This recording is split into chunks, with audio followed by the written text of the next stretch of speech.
Les erreurs que j'aurais voulu éviter en Forex, c'est ce qu'on va voir dans cette vidéo. Prenez votre carnet de notes pour pouvoir récolter le maximum d'informations. Et en attendant, je balance l'introduction, on se retrouve de suite après.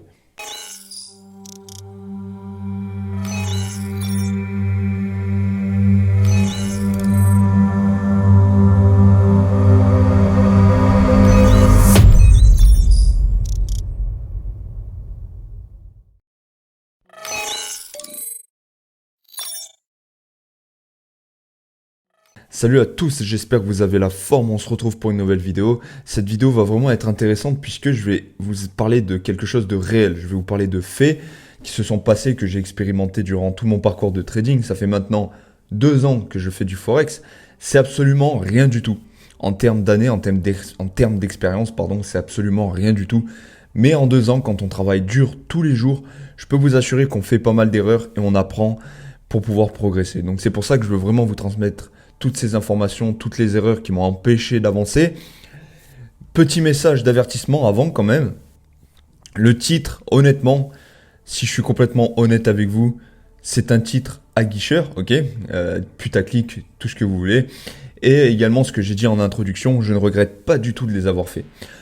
Je ne regrette pas du tout les avoir fait puisque en fait c'est ces erreurs-là qui m'ont permis d'arriver là où je suis actuellement.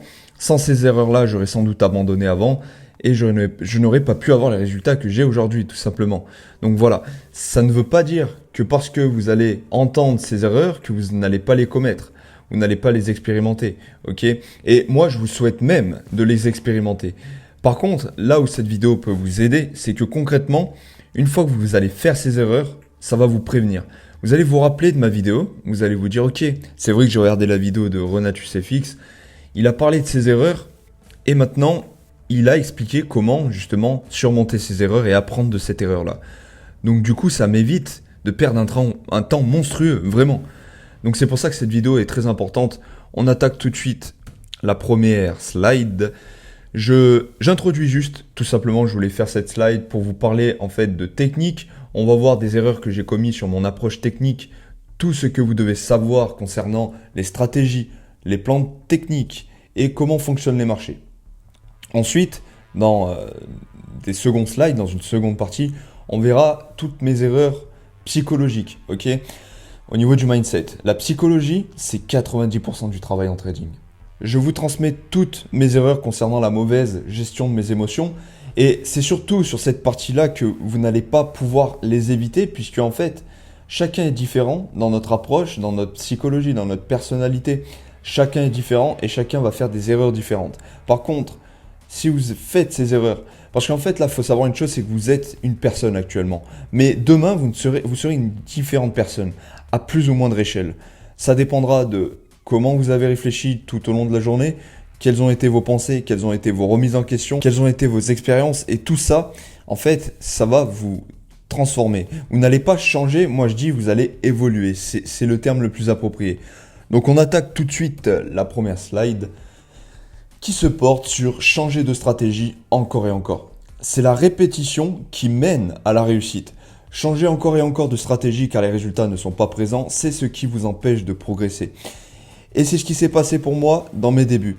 Je veux vraiment prendre mon temps sur ce sujet-là parce qu'en fait c'est très important. Ce qu'il faut comprendre, c'est que il y a des étapes à suivre. Premièrement, l'étape à suivre, c'est de trouver une stratégie rentable, ok? Alors là, vous allez me dire, la stratégie n'est pas rentable, c'est toi qui la rend rentable, c'est la psychologie du trader. Effectivement, je suis amplement d'accord, c'est exactement la vérité. Cependant, il faut quand même avoir une stratégie rentable basée sur des bases solides. On ne peut pas construire en hauteur si on n'a pas de base solide, de fondation solide. Et ça, c'est logique. Donc en fait, si vous basez votre expérience, si pendant des mois et des mois, vous travaillez en mode acharné sur une stratégie qui ne fonctionne pas, ça ne vous donnera pas de résultat, c'est logique. Donc en fait, la première étape, c'est de trouver une stratégie rentable avec des bases qui vous plaisent, ok? Parce que chaque stratégie a des bases. Par exemple, il y en a, elles se basent sur des indicateurs, il y en a, elles se basent sur du price action, il y en a, elles se basent, pour être plus précis, comme moi, par exemple, sur des bougies, ok? Et le but, ça va être de s'approprier une stratégie, la stratégie qui vous plaît en fonction de votre personnalité, et également de persévérer. Et quand je dis persévérer, ça peut être modifier la stratégie tout en gardant les bases. Parce qu'on ne peut pas copier à identique à l'identique, pardon, une personne. On ne peut pas copier à l'identique un trader. Bien sûr, il faut garder ce qu'il nous enseigne, les bases de ce qu'il nous enseigne, mais ensuite, il faut savoir une chose, c'est que par exemple, mon mentor, il traite d'une certaine façon et tous ses élèves, y compris moi, traitent d'une manière différente. On traite tous d'une manière différente, que ce soit nos scénarios, notre approche, etc. Par contre, le point principal, les bases de la stratégie ne changent pas. Et c'est ça qu'il faut comprendre. Tandis que l'erreur que j'ai fait dans mes débuts, c'est de vouloir expérimenter plein de stratégies, mais changer les bases à chaque fois. Du coup, j'avais pas de résultats. Et surtout, très important, changer encore et encore de stratégie, car les résultats ne sont pas présents, c'est ce qui vous empêche de progresser. C'est ce que j'ai noté ici. Donc en fait, en une semaine, en 2 semaines, même en 2 mois, c'est normal de ne pas avoir des résultats suffisants. Il faut persévérer. Et en fait, c'est de persévérer dans ce même chemin qui vous permettra d'arriver à la destination de ce chemin-là. Parce que ce qui se passe, c'est que quand vous changez de chemin, vous n'arrivez pas au même niveau. En fait, ce qui se passe, c'est que vous prenez un nouveau chemin, mais ce chemin-là, il n'y a pas de background derrière. C'est le début du chemin. Du coup, l'arrivée sera encore plus loin que le chemin que vous étiez actuellement, dans lequel vous étiez actuellement. Et c'est ça qu'il faut comprendre. Donc en fait, c'est pour ça que ça me fait rire le comportement que j'avais, de me dire putain, j'ai pas de résultat, j'y vois pas clair. Même une stratégie qui vous plaît, la stratégie la plus simple du monde. D'ailleurs, en parlant de stratégie rentable, n'hésitez pas, moi j'en profite carrément, hein, aucun tabou, faire ma pub pour ma stratégie. Je propose des coachings offerts comme vous le savez, et du coup pour les nouveaux, je tiens à le préciser encore une nouvelle fois. Coaching offert de 1 heure voire plus si vous en avez besoin. C'est vraiment un coaching qui va se baser sur des vraies connaissances. C'est pas simplement pour vous vendre mon coaching payant. À la fin, bien sûr, je vous proposerai, si vraiment la stratégie vous plaît, si vraiment vous avez besoin de moi. C'est pas moi qui ai besoin de vous. C'est pas moi qui ai besoin de votre argent. Il faut que ça soit vous qui ayez besoin de moi. Ok, dans le sens que si je vois que vous n'êtes pas motivé et que voilà, vous êtes un petit peu perdu, etc. Je ne vais pas vous proposer de coaching payant, que ça soit bien clair. Il faut qu'il y ait un vrai engagement derrière, il faut qu'il y ait une vraie discipline, une vraie obsession, je dirais même. Voilà. Juste pour préciser, ma stratégie, comme vous avez pu le voir sur les autres vidéos, ça se base sur quelque chose de simple au niveau des bougies. Ok, bien sûr, l'approche est simple, les bases sont simples. Après, comment vous allez progresser, ça ne tient qu'à vous, bien évidemment. C'est pour ça qu'un trader qui vous dit, qui vous promet ok, tu vas devenir rentable. Non. Moi, au début, c'est ce que je voulais vendre comme copywriting, comme marketing. Mais en fait, ça ne marche pas. Ça ne marche pas du tout. Puisque, en fait, la personne risque d'être déçue parce que ça ne tient qu'à elle. Moi, je lui fournis les bases, je lui fournis des approches. Et c'est à elle de se construire un plan. Donc, encore une fois, je tiens à préciser que changer encore et encore stratégie, ça ne vous aidera pas. Vraiment. On passe à la slide suivante. Beaucoup de connaissances est égal réussite. Alors, c'est exactement le cheminement que j'ai pris durant mes débuts en Forex. C'est que tout simplement, j'ai commencé à acheter des bouquins à 20, 30 euros, des bouquins qui faisaient 500, 600, 700 pages. Et au final, je vous le dis honnêtement, ces bouquins à l'heure actuelle, donc 1 an après, me servent absolument à rien dans ce que je fais à l'heure d'aujourd'hui. Mais vraiment, c'est juste pour vous introduire. Ce genre de bouquin, c'est juste pour vous introduire. Il y a trop d'informations dedans. Comme mon mentor, il dit, je vais y arriver, trop d'informations en Forex, c'est du poison. Lire des tonnes de livres pour pouvoir enfin devenir un trader rentable ne fera pas de toi un trader rentable. C'est exactement, encore une fois, ce que j'ai noté. Et je trouve ça extrêmement puissant. Plus vous avez de connaissances, plus votre esprit est brouillé. Du coup, plus vos résultats seront brouillés. Moins vous avez de connaissances, plus vous avez un esprit clair et plus vous pouvez expérimenter votre stratégie de manière la plus simple possible. C'est pour ça que je préfère prévenir toutes les personnes, les stratégies qui se basent sur 10 indicateurs, ça ne vous aidera pas, vraiment pas. Et c'est pour ça que trop de connaissances, ça s'applique également, pas seulement dans les livres, mais également dans les stratégies. Vouloir absolument comprendre le marché sous différentes formes et ajouter 10 indicateurs techniques, ça j'ai fait l'erreur. J'ai même utilisé Ishimoku, alors que Ishimoku, on peut retrouver des livres entiers de 800 pages sur qu'est-ce que Ishimoku, comment l'utiliser et à quoi ça sert. Mais c'est complètement inadmissible de vouloir utiliser un tel indicateur et j'étais tout content en plus, j'étais là, ok je veux acheter mon euro USD par exemple, mon Ishimoku il est mon nuage Ishimoku, il est tourné en vert. Bref, je vais gagner mon trade. Or, c'est complètement débile de penser comme ça. Mais vraiment, c'est de la masturbation du cerveau. Alors qu'en réalité, l'approche du trading, je vous le dis, hein, avec ma stratégie, j'arrive à 8 heures devant mes écrans, 5 minutes après, mes scénarios sont faits. Vraiment. Et durant toute ma session de trading de 8 heures à midi, c'est moi qui les ai choisis, ces horaires, bien entendu. Je prends mes trades en un coup d'œil. Je sais que mon scénario est validé, je le prends en 5 secondes. Ok? Donc voilà, c'est ça la différence. Vraiment, je ne comprends pas pourquoi il y a tant d'informations en Forex d'ailleurs. C'est incompréhensible. Bref, je passe à la slide suivante, on avance bien. Prédire le prix. Alors, suivre plutôt que prédire. Dans certains groupes Telegram, c'est la bataille entre celui qui prédit un certain prix et celui qui en prédit un autre. Ne faites surtout pas cela. C'est-à-dire que moi, je réponds plus, ok, aux personnes qui me disent les gars, que pensez-vous du gold? Moi, je pense que le gold, il va atterrir sur les 1600 d'ici une semaine. Je pense qu'il va se retourner dans un mois. Ok, je pense que le gold va former un double top sur cette résistance. Alors ça, c'est de la prédiction.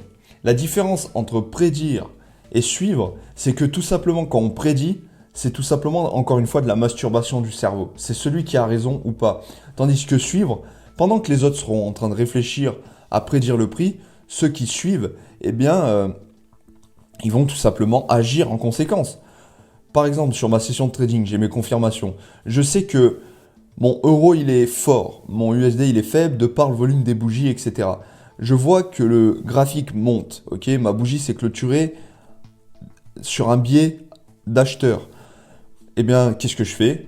J'achète, bien sûr avec des confirmations, mais je me dis pas, ok, est-ce qu'il va se retourner parce qu'il y a une résistance? Non, loin de là, vraiment loin de là. Donc je ne vais pas y passer plus de temps, mais vous l'aurez compris, ça ne sert à rien de prédire le prix. Tout de suite, d'ailleurs, je vous mets à l'écran, je vous affiche à l'écran mes anciennes analyses, comment elles étaient. Vous pouvez voir que c'est désastreux. Par rapport à mes nouvelles vidéos, vous pouvez voir la différence. C'est absolument incroyable à quel point on peut vraiment changer d'approche et comment on peut progresser, quoi. Vous voyez qu'au final, je montre un graphique, comme je vous le montre là sur l'écran, mes graphiques de mes débuts. Bah, beaucoup de traders débutants penseront qu'un graphique comme ça est plus rentable qu'un graphique comme je fais actuellement. Et ben, je peux vous le dire, c'est totalement faux. C'est une fausse croyance. Alors, trader tous les jours. Ne pas trader, c'est trader. Souvenez-vous que seulement 4 ou 5 trades par mois suffisent. Ça, c'est une phrase que j'ai entendue sur l'Instagram de mon mentor. Et quand il a dit ça, je me suis mis à réfléchir. Je me suis dit, il a tellement raison. Mais il a tellement raison. Vraiment. Ça dépend de votre stratégie, encore une fois. Mais même si vous êtes scalper comme moi, on a également cette croyance que les scalpers ouvrent 300, 400 positions par jour, tous les jours, ok, sur leur graphique. C'est peut-être vrai pour les traders en banque, ok, vraiment les plus expérimentés, mais nous, on n'a pas cette expérience. Vous voyez, il ne faut pas se comparer non plus à des traders avec 20, 30, 40 ans d'expérience. C'est complètement idiot. Parce qu'ils savent ce qu'ils font à 100%, ils connaissent les marchés sur le bout de leurs doigts. Par contre, si vous avez une stratégie qui se base sur... Il faut l'appliquer sur un marché tradable, ok, qui ne consolide pas, qui se déplace de manière cohérente, ok. Eh bien, peut-être que dans le mois, il n'y en aura que 10 de jours comme ça. Mais si vous décidez de trader uniquement sur ces 10 jours et sur les 20 jours restants, eh bien, vous ne pouvez pas trader parce qu'il n'y a pas une bonne condition. Déjà, ne pas trader, c'est trader, ok, c'est ça qu'il faut comprendre. Durant ces 20 jours où les marchés étaient pourris, vous avez potentiellement évité beaucoup de pertes, et durant les 10 jours qui se sont passés, eh bien, vous avez pu prendre des trades intelligents, ok, à haute probabilité, et au moins vous pouvez sortir avec des pourcentages astronomiques, vraiment. J'ai fait une petite faute d'orthographe, pas de backtesting, c'est ça que je voulais marquer. La répétition mène à la réussite. Il est important de récolter un max de données pour apprendre encore et encore. Quand je dis backtesting, c'est pas forcément faire du mode replay sur TradingView et backtester le graphique du passé. Ça peut être utile dans le début, mais ça j'ai arrêté un petit peu, je le fais de temps en temps pour, voilà. Ça encore une fois, c'est de la masturbation du cerveau, mais rien de mieux que de récolter ces données sur un compte démo, par exemple, pour commencer, en tradant sur le marché, sur le live market, tout simplement. Par exemple, ayez un journal de trading. Par exemple, également, vous allez voir sur un laps de temps de 2 à 3 mois, par exemple, que vous êtes plus fort sur de l'achat, que vous êtes plus fort sur de la vente, que vous êtes plus fort en employant telle stratégie, etc., etc. Je ne vais pas m'éparpiller dans les détails, mais vous avez compris le procédé qu'il y a derrière tout ça. Et en fait, le fait de faire ça, ça va vous permettre d'être confiant quand vous allez exécuter vos positions. Pas plus tard que avant-hier, ok, vendredi, j'ai pris un trade qui se basait sur une confluence qu'avant, je n'avais vraiment pas l'habitude de le prendre. Cependant, je me suis dit, ok, la prochaine fois que ça m'arrive, ce genre de configuration, bah, je le prends. Et c'est ce qui s'est passé vendredi, et j'étais stressé, ok, mais j'étais confiant. J'étais confiant parce que j'avais déjà vu ce genre de configuration, de par mon backtesting, de par mes données passées, et au moins, j'ai pas hésité une seule seconde, et c'était un trade à plus 4% que j'ai clôturé à plus 4%. Donc il y a toujours des corrélations entre toutes ces choses, il n'y a pas de hasard les amis, il n'y a vraiment pas de hasard. Je passe à la suivante. Long chemin. En réalité, je voulais marquer comme erreur, penser que que voilà, le trading c'est un chemin court et rapide. Quand on pense arriver au sommet, on voit un sommet encore plus haut. Les deadlines ne t'aideront pas, pardon, j'ai vraiment du mal. Tu auras ce que tu veux quand l'univers aura décidé du bon moment. Et en fait, il y a beaucoup également d'idéologies différentes, plus ou moins vraies, etc. Chacun ses croyances sur le fait que, par exemple, dans les livres de développement personnel, comme les Napoleon Hill, etc., ce sont des très bons livres. Cependant, ça a été modifié encore et encore au fil des temps, de par les éditions, etc. Et il y a des ingrédients manquants. Et Napoleon Hill, il nous dit dedans, par exemple, qu'il faut être ultra précis pour faire marcher la loi de l'attraction. Qu'il faut, par exemple, ok, dans 3 mois, je sais que j'aurai 1 500 000,99, enfin bref, sur mon compte. Cependant, ça marche pas comme ça. L'univers vous donne les choses quand vous méritez ces choses. Vous ne pouvez pas savoir. Par exemple, il y a une personne, une petite anecdote, qui voulait une maison. Il a enfin trouvé sa maison parfaite pour lui, de ses rêves. Voilà, il avait ça dans le coin de la tête depuis 10 ans, une dizaine d'années. Et cette maison-là lui passe sous le nez. Il pensait que c'était la bonne, il l'avait visualisée. Or, du coup, ce n'était pas la bonne, puisqu'elle lui est passée sous le nez. Et 2 mois après, il trouve une maison encore meilleure. Plus que ce qu'il imaginait. Mais vraiment, son écran radar, c'est-à-dire quand je dis écran radar, c'est sa vision qu'il avait à l'heure actuelle, il ne voyait pas cette chose. Et en fait, cette maison, il a pu la voir et elle était 10 fois mieux que la maison qui lui est passée sous le nez. Donc vraiment, on ne peut pas savoir. On peut pas savoir, c'est pour ça que moi j'ai arrêté de me fixer des deadlines, et parce que le nombre de fois où je l'ai fait et que je suis arrivé à terme de cet objectif, cette durée d'objectif, il n'y avait jamais ce qui se passait. Par contre, quand j'arrête de me prendre la tête là-dessus, que je pense plutôt au processus, je suis là tous les jours en train de travailler dur sur mes objectifs, et bien comme par magie, ok, quand je dis bien sûr comme par magie, je fais de l'ironie, hein, puisque en fait il n'y a rien de magique. Il n'y a pas de hasard, hein. C'est vraiment des lois bien précises. Eh bien, je commence à progresser, je commence à avoir des résultats. Est-ce que là, à l'heure actuelle, par exemple, je suis à 1% de réussir mon test FTMO. Nous sommes le 16 octobre, pardon. Le 16 octobre. Est-ce qu'il y a 2 mois de ça, je m'étais imaginé presque réussir mon test à cette période-là? Non, parce qu'en fait, déjà, de base, dans mes objectifs, je m'étais fixé en début d'année 2022. Or, il n'y a rien qui s'est passé en début d'année 2022, au contraire, je galérais comme pas possible. Donc voilà, faites très attention à ça, et surtout, rien n'est acquis. C'est pas parce que vous avez une semaine en positif que le lendemain, vous ne pouvez pas faire une semaine catastrophique, quoi, tout simplement. Ok, maintenant on passe à la suivante, la précipitation. La précipitation, c'est la décapitation. Cette phrase me fait assez rire, je l'ai vue dans une première formation, la première formation que j'avais eue d'un trader, ok, d'un coach. Je sais plus exactement c'était quoi son pseudo, j'ai complètement oublié, je suis désolé. Ça fait 2 ans de ça maintenant. Le FOMO est quelque chose de très nuisible et c'est quelque chose de véridique dans ton trading, vraiment. La peur de manquer les opportunités, c'est-à-dire que je peux même vous raconter une petite anecdote très sympathique qui va vous faire rire. Même moi j'ai un peu honte de le raconter, mais au moins ça vous fait rire. Clairement, c'est que j'étais chez moi et j'avais mis des alertes. Je mettais des alertes sur mes graphiques, qui ressemblaient à rien d'ailleurs, mes graphiques un peu comme ceux que je vous ai montrés au début de vidéo. Et j'étais par exemple sur les toilettes. Malheureusement, j'entendais mes alertes se déclencher quand j'étais sur mes toilettes, comme par hasard. J'étais sur le trône. Donc du coup, ce qui s'est passé, c'est qu'au lieu de me dire « Ok, c'est pas grave, j'ai loupé mon opportunité », aussi bien en plus, j'aurais pas le temps de vérifier si ça respecte mon plan à 100%. Non, Moi, ce que je faisais, c'est que je courais le froc baissé, la crotte au cul limite, clairement, à poil pour aller voir et prendre mon trade. Tout de suite, sans vérifier mon approche derrière. Là, vous êtes sûrement en train de rigoler parce que c'est vrai que c'est drôle, mais blague à part, c'est surtout à ne pas faire. Soyez détendu. Une fois que vous fermez votre PC, quand vous n'êtes pas devant, ne pensez pas à votre trading. Je sais que c'est pas facile, mais c'est clairement quelque chose qui m'a valu des dommages mentaux, vraiment. J'étais encore plus stressé et pas forcément de choses bénéfiques par rapport à ma progression, quoi, clairement. Voilà. Je passe à la dernière slide, je crois que c'est la dernière. Ouais. Ne pas avoir de routine. Alors ça, je vais pas y passer 107 ans dessus, mais vous l'aurez compris, avoir une routine, et moi je dirais même des rituels.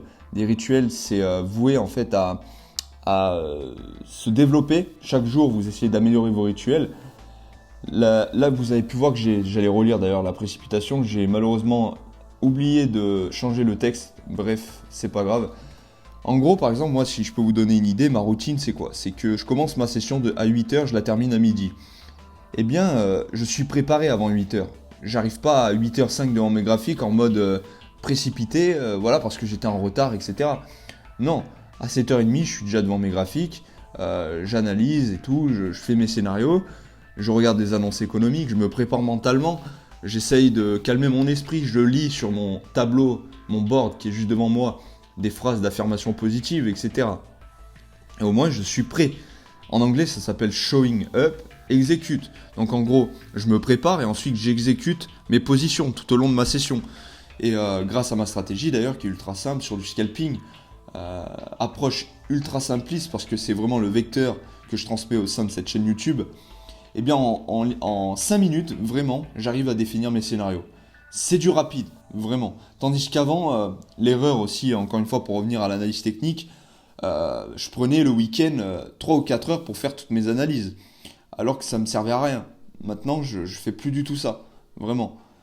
Voilà. Donc je vais conclure sur cette vidéo. Encore une fois, n'hésitez pas, pour les nouveaux, je propose des coachings offerts qui se trouvent dans la description. Vous n'avez même pas besoin de rentrer votre adresse mail, c'est sur Calendly, ok. Et moi, c'est vraiment un vrai coaching, hein. Je vous propose un coaching offert, c'est pas pour vous parler directement de mon coaching payant. Non, je vais vous transmettre des vraies informations qui se basent sur ma stratégie, ok. Je vais vous donner à peu près 20% de ma stratégie. Et c'est ensuite à vous de voir si vous êtes motivé, discipliné. C'est qu'à la fin de ce coaching offert, c'est que si vous n'êtes pas motivé, si je vois que vous êtes un petit peu nonchalant, etc., je vois que c'est pas fait pour vous, en fait, bah, je vais vous le dire, hein, clairement, je vais pas vous vendre un coaching, perdre mon énergie derrière et potentiellement avoir des retours négatifs. Parce que je suis désolé de vous le dire si vous êtes dans cette situation, mais la plupart du temps, ces personnes-là, bah, ils n'ont pas de résultat au bout de 2 ou 3 mois et ils accusent le coach. Oui, ça peut venir du coach aussi, la façon dont il explique, mais la plupart, en fait, ce qu'il faut comprendre, c'est que c'est pas parce que vous prenez un mentor, une formation que vous allez devenir rentable, hein. C'est vous, c'est à vous de vous démerder après d'être un petit peu autonome, c'est tout. Donc n'hésitez pas à aimer la vidéo, à la commenter, à la partager s'il vous plaît, et puis bon courage, donnez tout pour vos objectifs, et je vous dis à la prochaine, ciao.